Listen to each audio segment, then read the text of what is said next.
Muy bien, chicos, a ver, ya empezamos a entrar en esta clase, dos métodos más. Vamos a ver Castillo Morales y Halloween.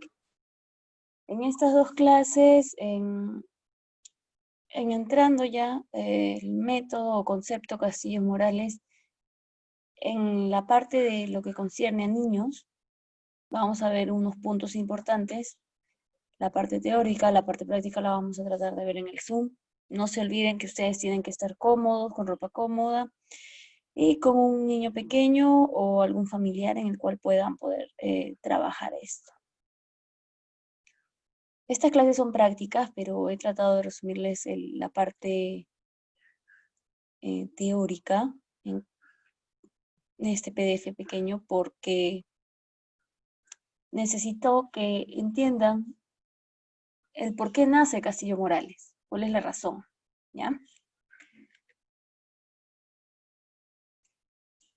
Entonces, Castillo Morales viene a ser un concepto terapéutico de manera integral. Quiere decir que no solo se basa en una sola cosa.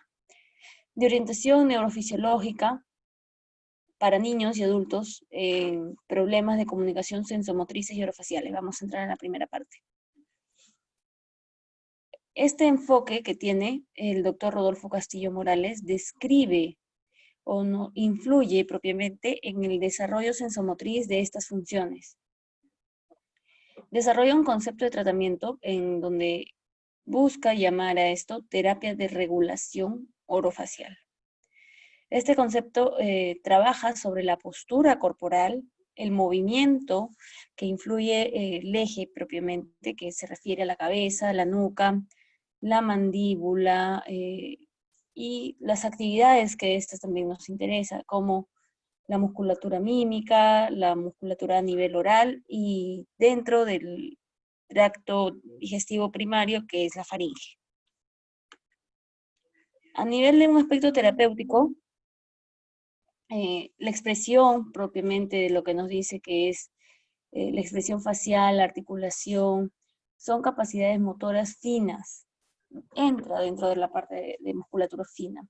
Entonces, esta musculatura orofacial es esencial para la comunicación, para una buena coordinación de la musculatura oral y la musculatura faríngea.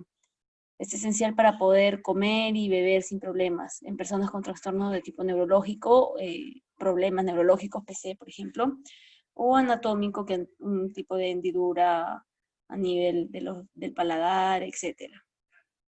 Entonces, Castillo Morales nos habla sobre dos puntos. Apoyar esa capacidad de comunicación de la manera afectada que hay. Y la segunda es conseguir que estos afectados puedan participar en la sociedad de forma adecuada a la hora de poder comer y beber. Esto aplica para cantidad de patologías. Dentro de ellas tenemos, por ejemplo, la hipotonía muscular. Para eso vamos a trabajar la estimulación. La alteración sensomotriz, ahí es una combinación, es una mezcla de tratamientos. Hoy en día, por ejemplo, aplicamos en cuestión a la zona de la cara, boca y garganta a niños con alteraciones congénitas, por ejemplo, la secuencia de Pierre-Robin, a nivel de malformación del labio, malformaciones de la mandíbula, paladar hendido, etc. Niños con trisomía 21 o algún otro síndrome, niños prematuros que todavía no tienen, por ejemplo, la fuerza para poder hacer succión a la mama de la mamá, pacientes otras de varias edades, con trastornos neuromusculares, con PC, o alguna conmoción a nivel, un ictus o un derrame cerebral. Este conjunto orofacial nos dice que esta terapia requiere un conocimiento preciso de esta anatomía, que muy poco la tomamos en cuenta dentro de este desarrollo sensomotriz. Sobre todo, por ejemplo, a nivel de la interacción de estos sistemas. Hay que tener en cuenta las condiciones del desarrollo emocional, cómo se siente quizás intimidado, si es que hay algún problema o percance o criterios, por ejemplo, dentro de si se siente autónomo en querer comer solo, en querer deglutir sin ayuda, etc. Vamos a tener tarea, van a hacer dibujos y no me digan que no. Entrando ya a lo que es el método Castillo Morales, tenemos ya las técnicas, por ejemplo, tracción, presión y vibración. Estas podemos trabajarlas juntas, separadas, etcétera, al momento de hacer un tipo de manipulación. Hay que tener en cuenta que el niño recuerda, o su cuerpo recuerda, tiene memoria de las experiencias y acciones, por lo tanto hay que darle la confianza para poder fortalecer el hecho de que va a ser algo nuevo. Esta actividad motora en cuestión a la boca y en la lengua puede ser influenciada, por ejemplo, de manera, disculpen, de manera positiva. ¿Por qué medio?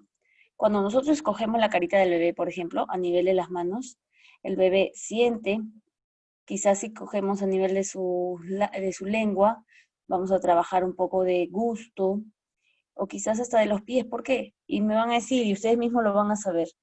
Muchos niños, en cuestión con un tono normal, por así decirlo, tienen la facultad de poder llevarse el piecito a la boca.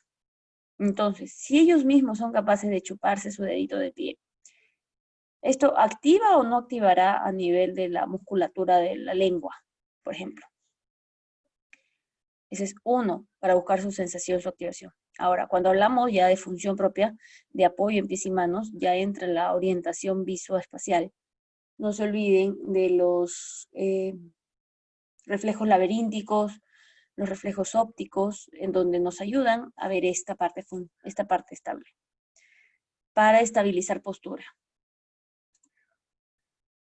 Vemos acá bien clarito, y no me van a decir que no, el hecho de que al niño lo tenemos sentado en una pierna, pero estamos controlando tronco desde la cintura escapular, y el niño realiza una ligera descarga de peso en manos.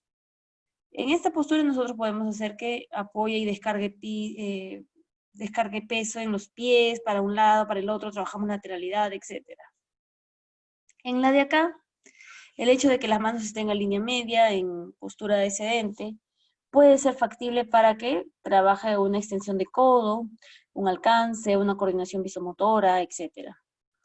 Y la deglución que se realice de manera correcta.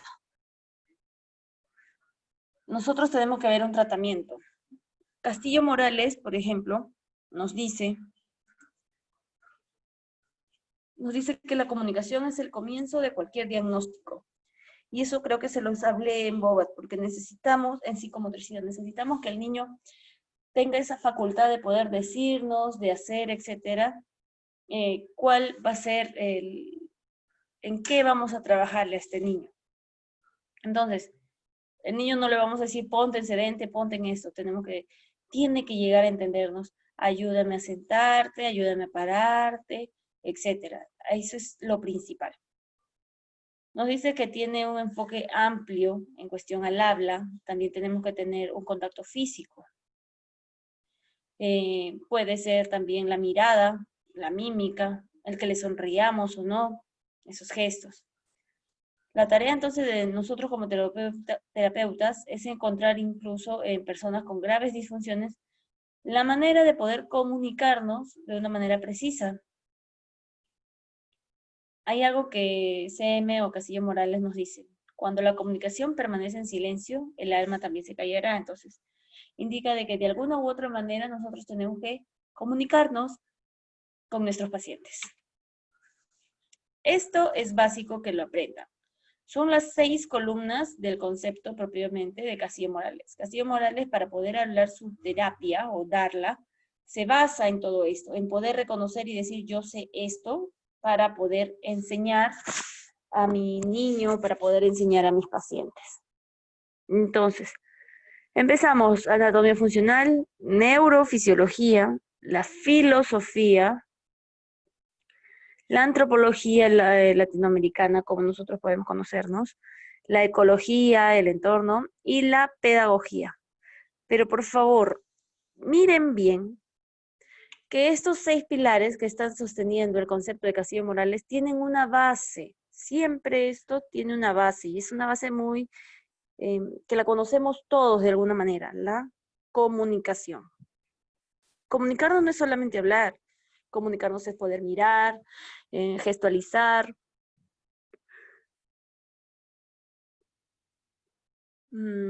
También puede ser el hecho de sonreír, el hecho de hacer un sonido, buscar llamar la atención, silbar, un aroma, etc.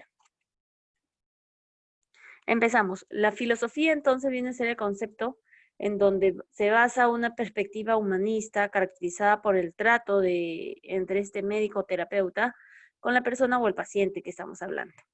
Tiene que haber un trato a nivel emocional, a nivel físico, en donde esta interacción va a dar un resultado. Y evitamos, por ejemplo, el hecho de la jerarquía, o sea, el hecho de yo soy tu terapeuta, tú eres mi paciente, tú me haces caso. No. Acá ese trabajo nos dice que se basa en el respeto y el aprecio. O sea, yo te trato con cariño, el bebé o el niño va a responderme con ese cariño.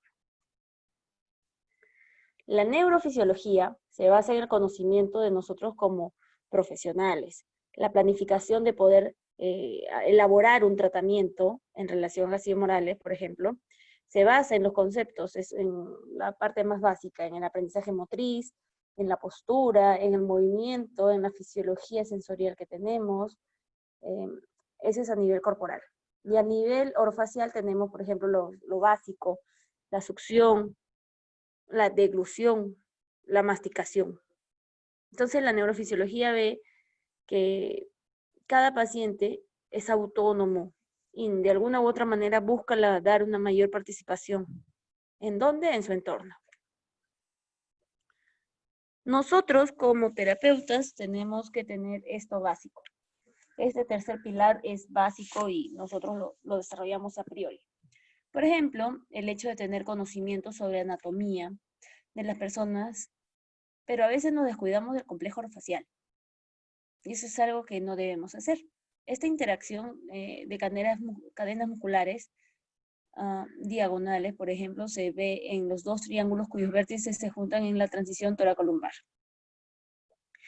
Son dos triángulos invertidos, ahorita les voy a explicar. Primer triángulo, la base de ese triángulo, tenemos la cintura escapular y la punta o el vértice central que llega, descarga o descansa a nivel de las vértebras dorsales. De igual manera, cogiendo el otro triángulo, es ese mismo vértice, el punto a nivel de las vértebras dorsales, y va a descansar en las espinas ilíacas anteros superiores o posteros superiores. Se forma este segundo triángulo. Son dos triángulos que se juntan. Ecológicamente hablando, Castillo Morales nos dice que en griego, oiskólogos significa la interacción de los organismos en un entorno natural. O sea, nosotros no podemos sacar a este niño de este entorno para poder trabajarlo. Al contrario, tenemos que buscar cuál es su entorno, cuál es su relación con esto, la conexión que tenga con esto. Por eso de ahí el elemento del entorno, por ejemplo, la luz, lo que sirve de apoyo, lo que vemos que quizás lo limite, forman este papel, tanto a nivel con las familias y las ideas, y los miedos y deseos para poder ofrecer una terapia adecuada. Y lo importante, la pedagogía.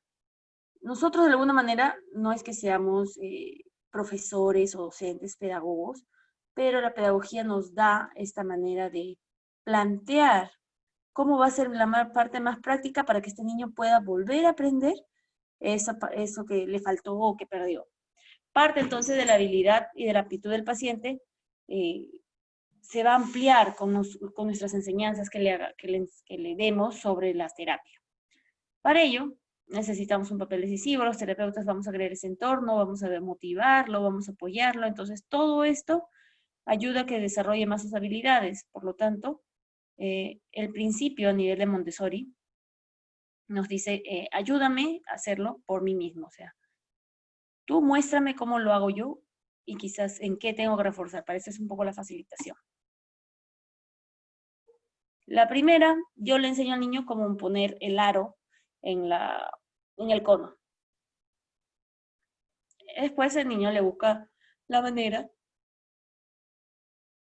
en sacar este aro del cono. Y posterior decirle que lo haga. Entonces, esa parte práctica así sencilla se refiere a Montessori. Listo, chicos. Eso sería todo. A ver.